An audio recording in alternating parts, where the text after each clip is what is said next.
Hello again, I'm Craig Heffernan, and this is part 2 where I'll show you how to install the pebble gray composite decking, the Transcend railing system with the black metal balusters, how I build the closed-in stairs, along with a capital style lattice, all using Trex brand materials. And thank you Trex for sponsoring this video. You can view all the different styles and colors along with their unique lattice panels in the description below. Please subscribe to my channel here on YouTube to be notified of all my upcoming videos. It's free and I'll be posting more often. I'm finishing up the framing on the step and adding all the necessary nailers and blocks. If you need more information on how to do the framing, be sure to see part 1 of this video. The step is framed in to accept 3 boards wide. There will also be a perimeter border around the step to hide all the end cuts. Be sure to go to craigheffernan.com to get all the detailed framing drawings for this deck.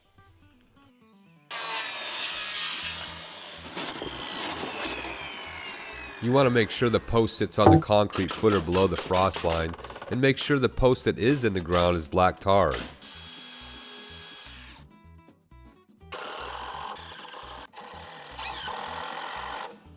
Be sure to fill and tamp the dirt you put back in the hole real good. You don't want to leave a pocket for water to sit in. I usually water down the hole at the end to make the dirt settle more, then I re-tamp to assure that it's packed tight. These 2x4s are going to support the 5.5-inch border. You want to use 2x4s because they will be up out of the way of the through bolts that go in later.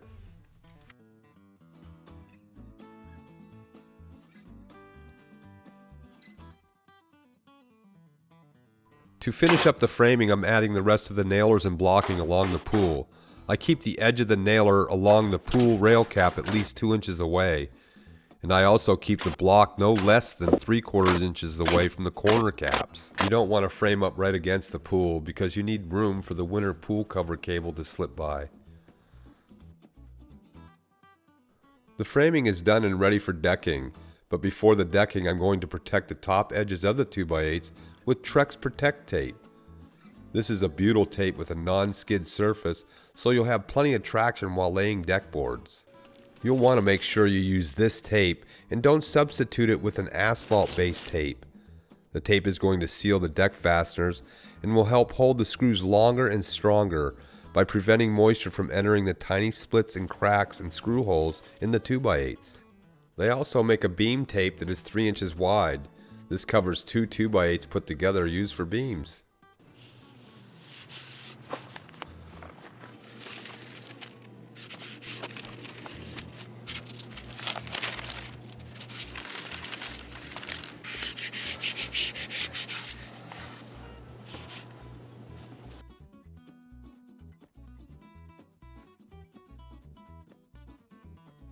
To get plenty of airspace between the top and bottom ground boards, I had to rip down some treated deck boards to 1 inch by 3.5 inches.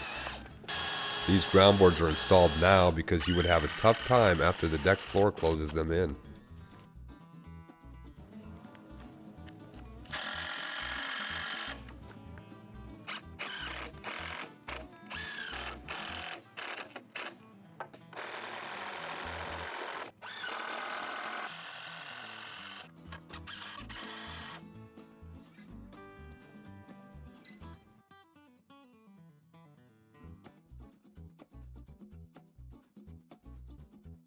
These are called joist deck ties.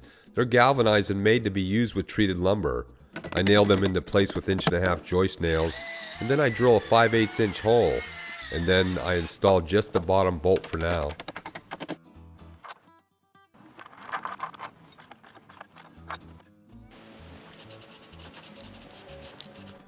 Trex makes this special fascia board to match the pebble gray decking. The board is a 1/2 inch by 7.25 inches wide and 12 foot long, and it cuts just like wood.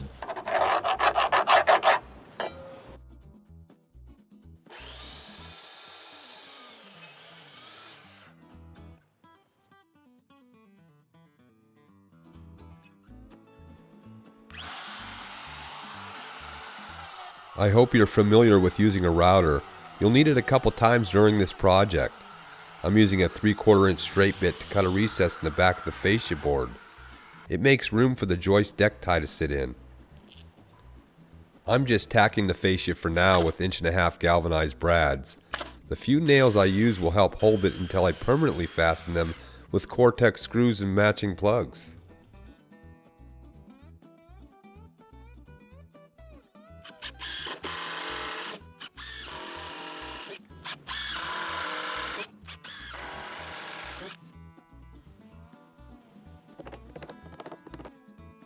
I'm locating the hole that is already drilled through the post. You need to drill a 5/8 hole just through the 1/2 inch fascia to meet the other hole, so you can install your custom painted carriage bolts.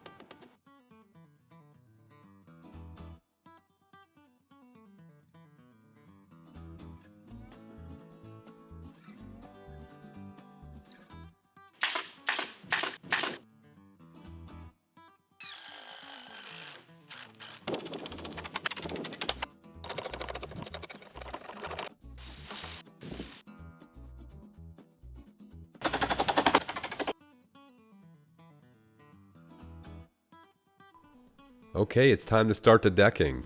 I'm starting with the Trex Pebble Gray square board. It has no grooves.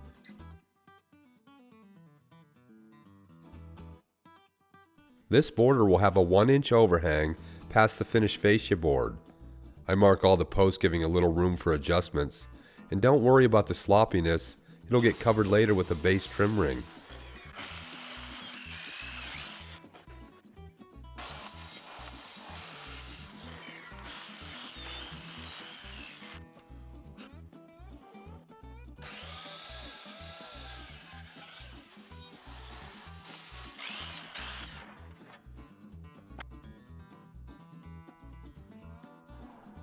I'm using the router again to cut my own groove on the inside edge of the square border. The bit I'm using is an 1/8 inch slot cutter, and you can find it in the description below along with all the other materials I use. You only need to cut an 1/8 inch slot in the border that runs parallel with the decking. You do not need to cut a groove into the borders that cover the ends.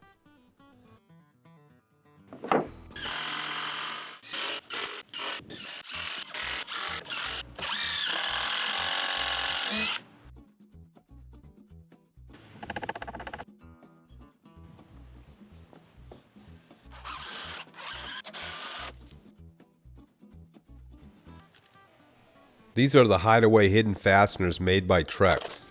I start out by placing the first row into the border slot that I cut, and then screwing them loosely first.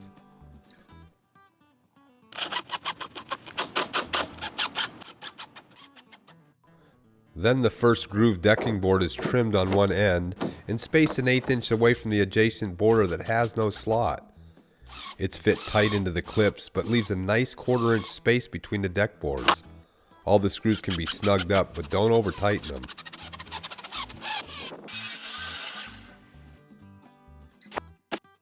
This decking has superior durability. It has high performance composites that resist fading, scratching, mold, and will not rot, warp, crack, or splinter.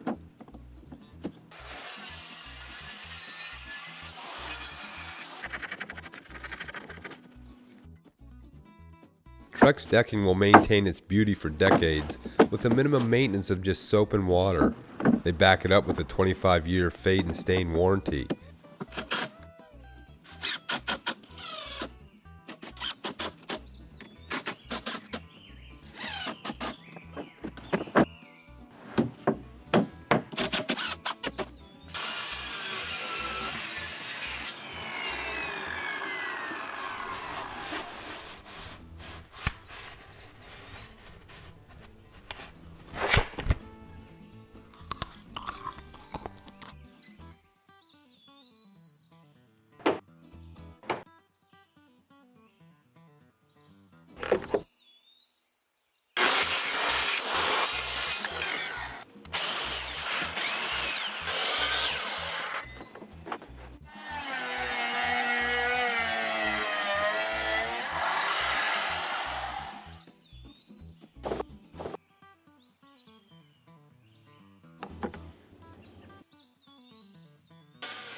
Trex has a variety of options with high definition wood grain patterns and rich saturated colors to choose from.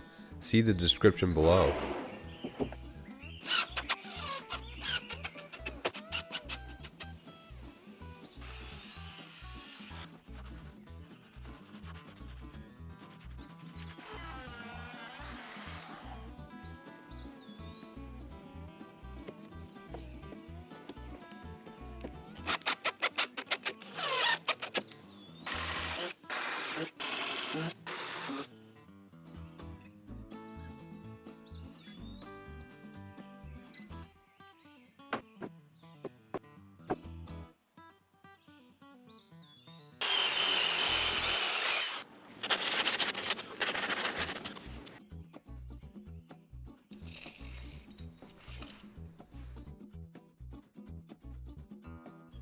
Cutting around the pool can be a challenge, but this is how it's done. First, measure and rough cut a piece tight or under the pool caps. Then, take the rough cut piece and scribe it a ½ inch away from the pool caps. Finally, cut the new line on the rough cut board, sand the edges, and install.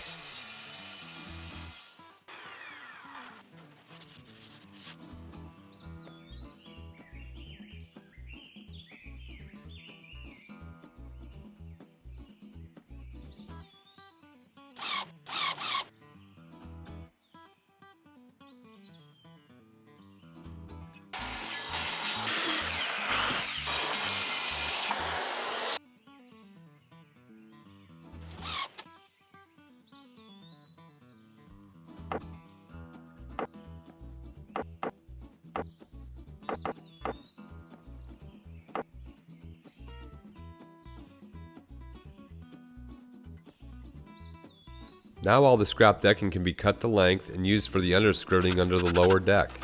The boards are spaced with the hideaway clips to give necessary air circulation under the deck. The router is used again to cut a recess in the back so the boards don't hit the bracket.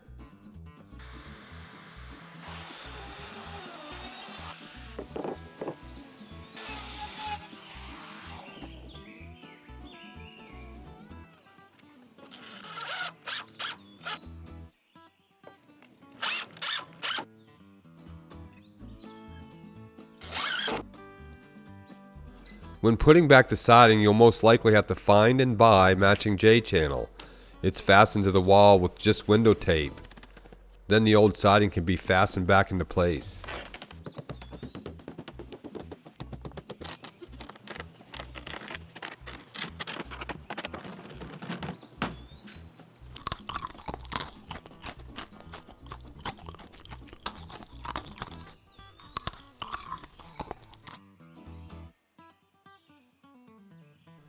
It's time to install the Transcend railing system.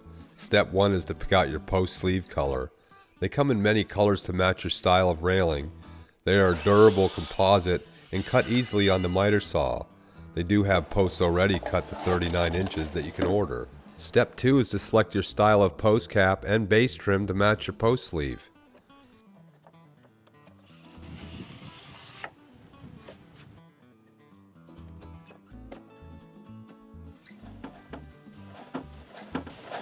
Step 3 is to pick out your top and bottom railing parts. They come in two lengths, 6 foot and 8 foot. Step 4 is to select the type of baluster that you want. And step 5 is to select the infill kit that matches the baluster. The infill kit will contain all the parts you need to space and secure the balusters, along with the hardware to fasten the rail to the post. And make sure you read and save these instructions so you don't make any mistakes. Trex makes a template called the Railing Assembly Template, but I forgot mine today and I made my own. The top bracket gets put on with the flat side up, and the bottom bracket will have the flat side down. Using this template is accurate and fast. It puts all the brackets on at the same dimensions. I put the brackets on first before I assemble any railings. I'm measuring the top rail and the bottom rail. I took each measurement and deducted 3/16 of an inch to give the rail a little space on each side so I can use the trim gasket.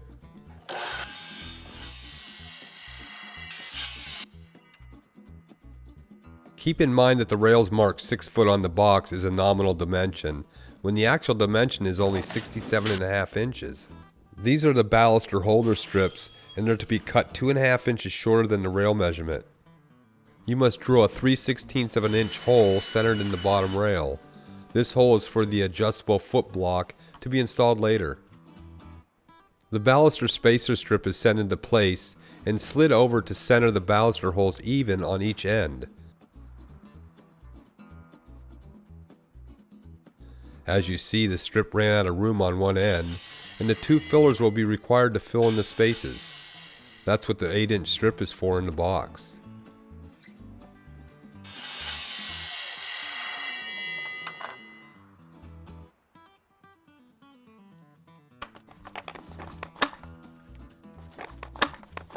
To place the bottom rail, I temporarily put the center foot block in, and then I support each end with my wood blocks. I make sure the spaces are even on both sides to the post, and then I screw it into place.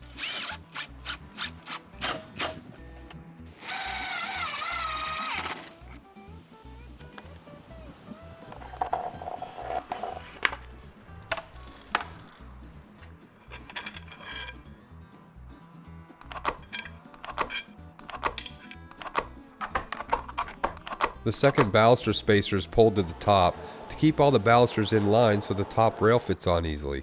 This foot block is adjustable to fit tight under the bottom rail. It adds a lot of support and makes the rail solid. Trex requires a center support block on all rails.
Treated 2x4s are used for the ground boards to create a frame for the lattice and door.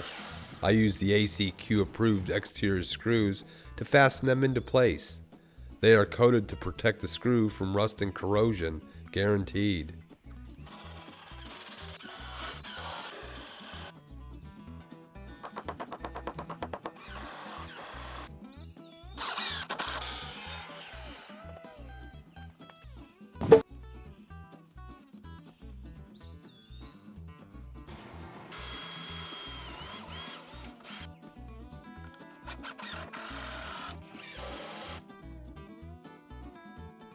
It's now time to install the lattice, and I got it from Trex Lattice Works. I'm using 4x8 sheets of their capital style in white, and you'll have to check out the other styles and sizes they have in the description below. This lattice is very durable but lightweight. It's made from PVC and weather resistant and very easy to maintain.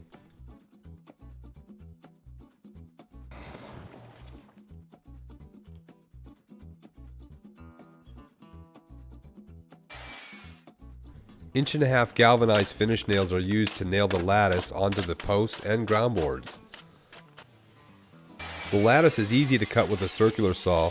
I usually trim all 4 sides so I can align the design and keep it even within the trim boards I'm going to install later. There's going to be an access door on this side, so I first cut the entire side, then mark where the door will be cut out at. Then I use the cutout piece for the door.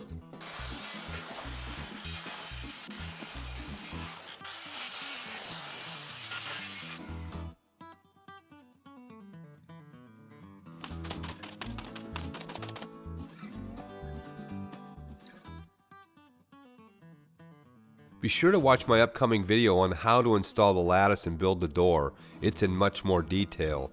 Make sure you subscribe to my channel so you can be notified of my upcoming videos. For all the trim pieces to finish off the lattice, I use Trex's 1x12 12-foot long in white composite. I can cut every single size to my own widths and lengths out of a couple boards. You can find hundreds of different sizes already cut in the Trex trim catalog, but I prefer to make my own. I like to make my corners 5.5 inches wide and miter them. I use a wire brad nailer to pin just the outside corners together. Then I use the Cortex screws with the white plugs to finish it off.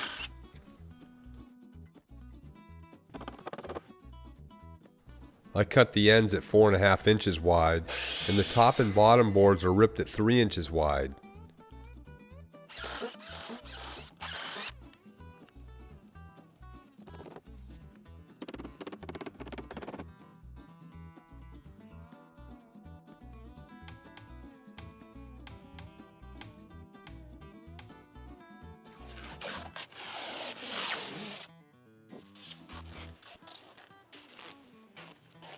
Just remember there's another video coming soon on how to install lattice and an access door under the deck.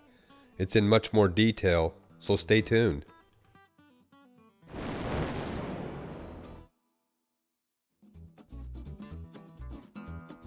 Building these stairs are going to be a breeze. I first measured the height and I know that there will be 4 risers and 3 steps or treads. So I take the height and I divide it by 4 to come up with my 4 equal riser heights.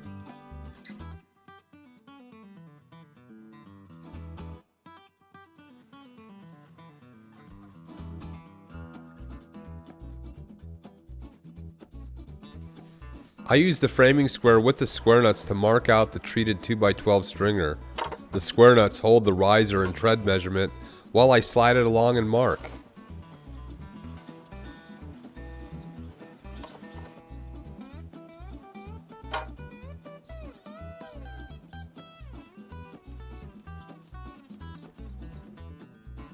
For the risers, I'm going to use the 1/2 inch fascia board, and for the treads I'll be using 1 groove board and 1 square board per step. The bottom riser is always cut less the thickness of the tread, which is 1 inch. This keeps the risers at the same consistent height. You're adding 1 inch for your treads, so you must take off 1 inch off the bottom of the stringer and the riser board. Once one stringer is cut, I can use it as a template to mark the other 3 to be exact. Stairs are supported mostly by the bottom not being able to slide out, so I add a 2x4 cleat and I notch the stair stringers to fit tight into it.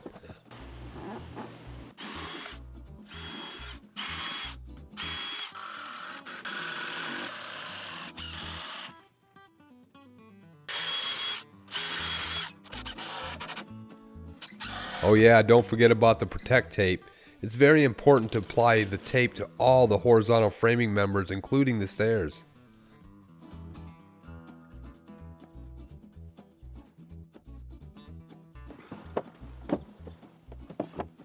I just use 1 Cortex screw and plug in the center of each riser. When the plugs are put in place, they're merely invisible. These are the decking starter clips, and they're included in your box of Trex hideaway fasteners. They're simply screwed in tight against the back riser. Now the first tread that has the grooves is put into the starter clips and then screwed into the front with the hideaway clips. The front tread is a square edge that needs a groove just routed on one side.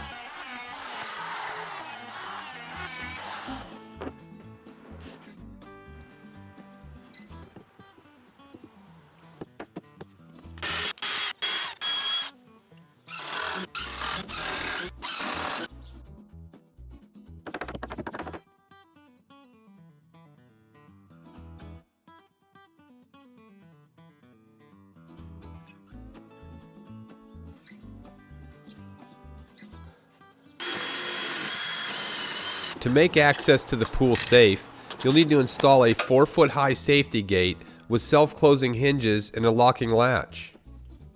This is always a challenge to find something that matches your existing rails and meets the safety code.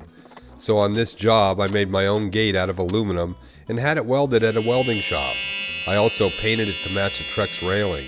There's a video with detail coming soon to show you how I rounded up all the materials and built the gate myself. Be sure to subscribe to my channel to be notified of all my upcoming videos. I hope you learned something today, and I'm Craig Heffernan, and thanks for watching.